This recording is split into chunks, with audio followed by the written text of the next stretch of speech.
Chapter 24, Part 3. Walton, in continuation. August 26th, 1700. You have read this strange and terrific story, Margaret, and do you not feel your blood congeal with horror, like that which even now curdles mine? Sometimes, seized with sudden agony, he could not continue his tale. At others, his voice, broken yet piercing, uttered with difficulty the words so replete with anguish. His fine and lovely eyes were now lighted up with indignation, now subdued to downcast sorrow and quenched in infinite wretchedness. Sometimes he commanded his countenance and tones, and related the most horrible incidents with a tranquil voice, suppressing every mark of agitation. Then, like a volcano bursting forth, his face would suddenly change to an expression of the wildest rage, as he shrieked out imprecations on his persecutor. His tale is connected and told with an appearance of the simplest truth, yet I own to you that the letters of Felix and Safie, which he showed me, and the apparition of the monster seen from our ship, brought to me a greater conviction of the truth of his narrative than his asseverations, however earnest and connected. Such a monster has, then, really existence. I cannot doubt it, yet I am lost in surprise and admiration. Sometimes I endeavour to gain from Frankenstein the particulars of his creature's formation, but on this point he was impenetrable. "Are you mad, my friend?" said he. "Or whither does your senseless curiosity lead you? Would you also create for yourself and the world a demoniacal enemy? Peace, peace, learn my miseries, and do not seek to increase your own." Frankenstein discovered that I made notes concerning his history. He asked to see them, and then himself corrected and augmented them in many places, but principally in giving the life and spirit to the conversations he held with his enemy. "Since you have preserved my narration," said he, "I would not that a mutilated one should go down to posterity." Thus has a week passed away, while I have listened to the strangest tale that ever imagination formed. My thoughts and every feeling of my soul have been drunk up by the interest for my guest, which this tale and his own elevated and gentle manners have created. I wish to soothe him, yet can I counsel one so infinitely miserable, too destitute of every hope of consolation, to live? Oh, no! The only joy that he can now know will be when he composes his shattered spirit to peace and death.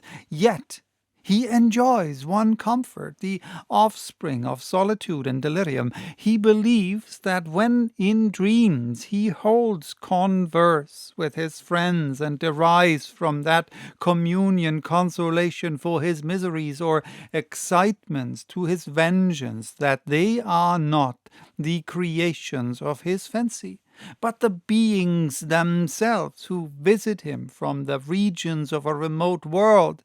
This faith gives the solemnity to his reveries that render them to me almost as imposing and interesting as truth.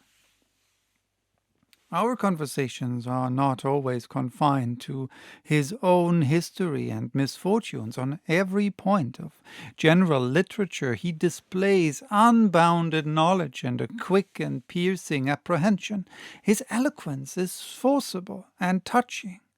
Nor can I hear him when he relates a pathetic incident or endeavors to move the passions of pity or love without tears.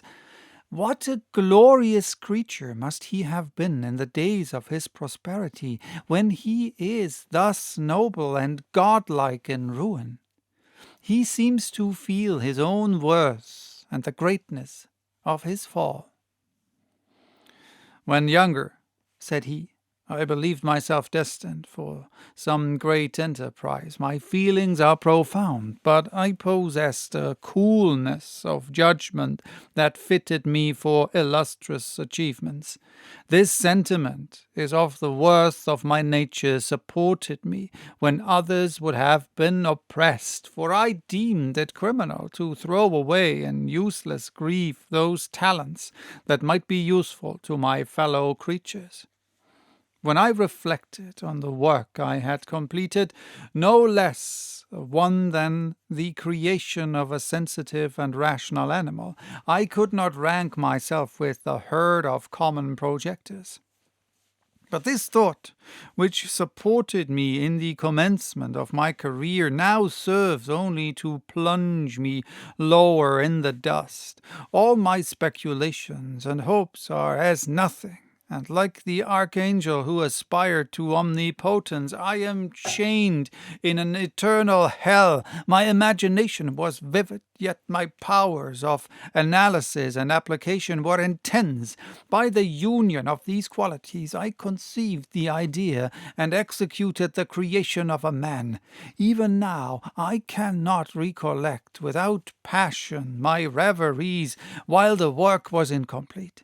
I trod heaven in my thoughts, now exulting in my powers, now burning with the idea of their effects. From my infancy I was imbued with high hopes and a lofty ambition. But now, how am I sunk? Oh, my friend, if you had known me as I once was, you would not recognize me in this state of degradation. Despondency rarely visited my heart. A high destiny seemed to bear me on until I fell, never again to rise. Must I then lose this admirable being? I have longed for a friend. I have sought one who would sympathize with and love me. Behold, on these desert seas I have found such a one, but I fear I have gained him only to know his value and lose him. I would reconcile him to life, but he repulses the idea.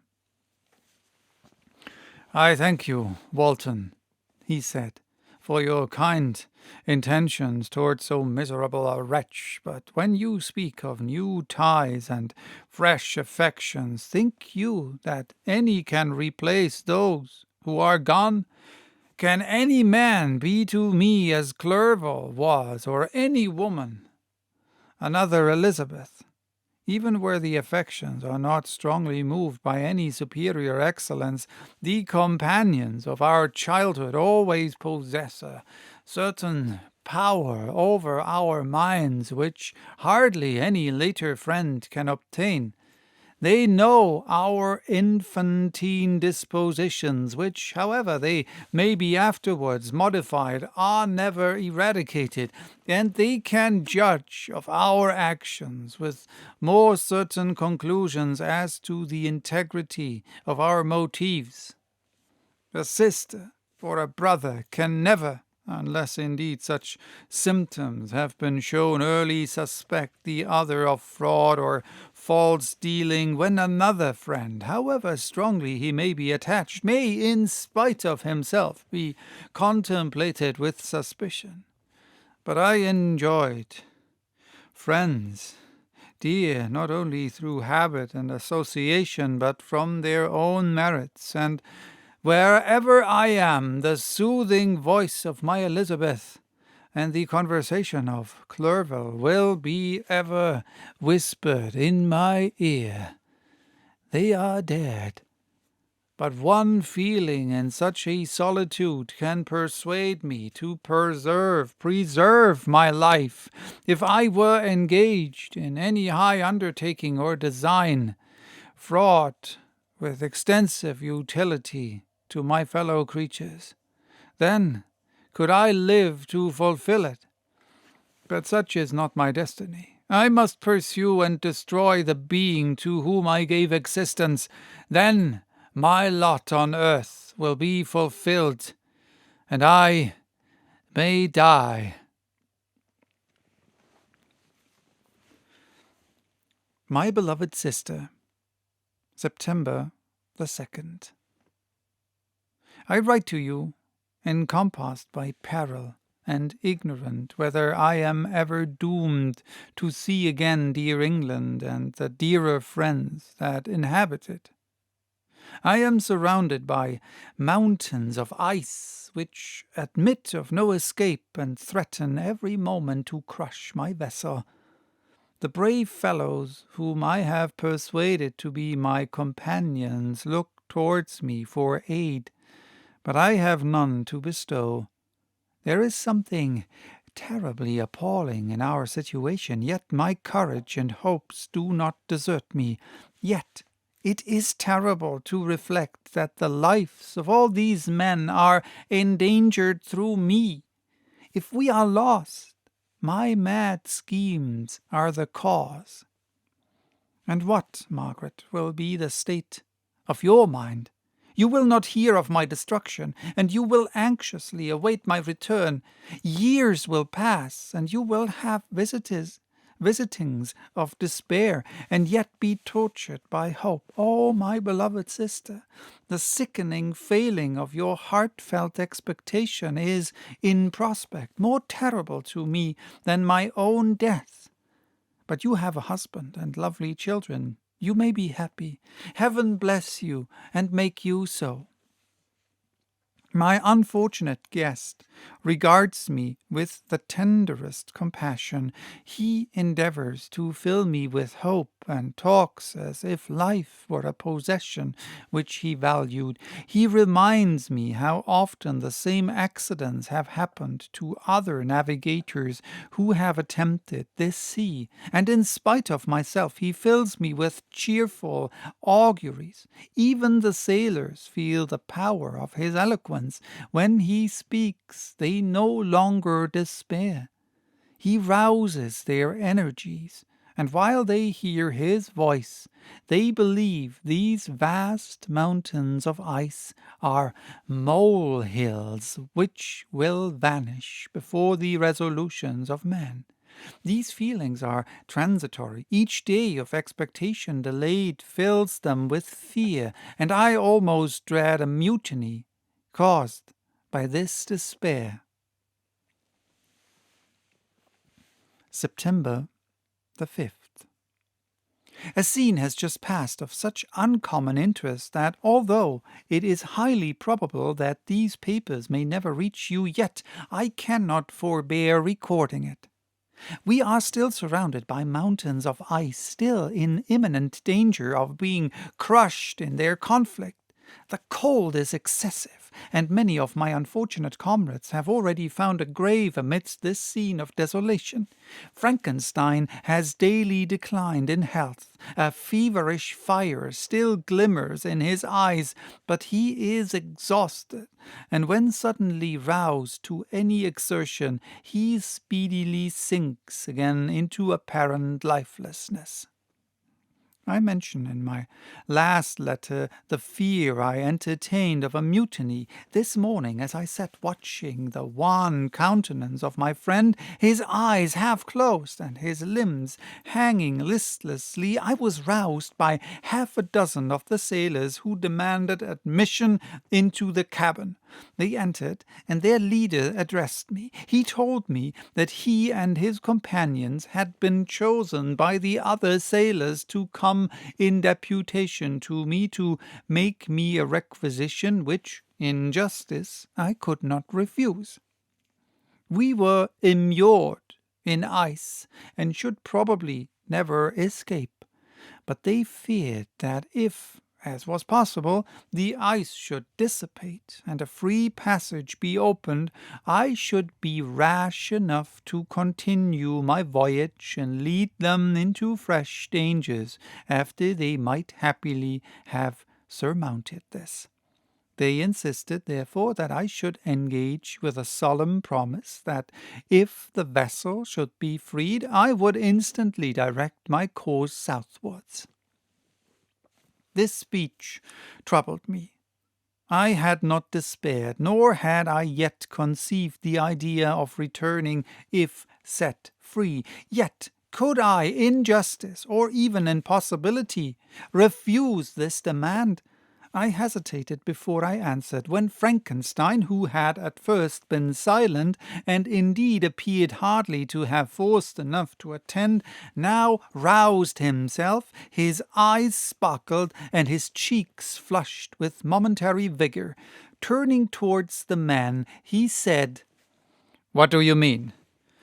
What do you demand of your captain? Are you, then, so easily turned from your design? Did you not call this a glorious expedition? And wherefore was it glorious? Not because the way was smooth and placid as a southern sea, but because it was full of dangers and terror, because at every new incident your fortitude was to be called forth and your courage exhibited, because danger and death surrounded it, and these you were to brave and overcome. For this was it a glorious, for this was it an honourable undertaking. You were hereafter to be hailed as the benefactors of your species, your names adored as belonging to brave men who encountered death for honour and the benefit of mankind. And now, behold, with the first imagination of danger, or, if you will, the first mighty and terrific trial of your courage, you shrink away, and are content to be handed down as men who had not strength enough to endure cold and peril. And so, poor souls, they were chilly and returned to their warm firesides. Why, that requires not this preparation. Ye need not have come thus far and dragged your captain to the shame of a defeat merely to prove yourselves cowards. Oh, be men, or be more than men. Be steady on your purposes and firm as a rock. This ice is not made of such stuff as your hearts may be. It is mutable and cannot withstand you if you say that it shall not. Do not return to your families with the stigma of disgrace marked on your brows. Return as heroes who have fought and conquered, and who know not what it is to turn their backs on the foe." He spoke this with a voice so modulated to the different feelings expressed in his speech, with an eye so full of lofty design and heroism, that can you wonder that these men were moved? They looked at one another and were unable to reply. I spoke. I told them to retire and consider of what had been said, that I would not lead them farther north if they strenuously desired the contrary, but that I hoped that with reflection their courage would return. They retired, and I turned towards my friend, but he was sunk in languor and almost deprived of life. How all this will terminate, I know not, but I had rather die than return shamefully, my purpose unfulfilled. Yet I fear such will be my fate. The men, unsupported by ideas of glory and honour, can never willingly continue to endure their present hardships. September the 7th. The die is cast. I have consented to return if we are not destroyed. Thus are my hopes blasted by cowardice and indecision. I come back ignorant and disappointed. It requires more philosophy than I possess to bear this injustice with patience. And I will stop here for today. Bye-bye. Till next time with the last part of this last chapter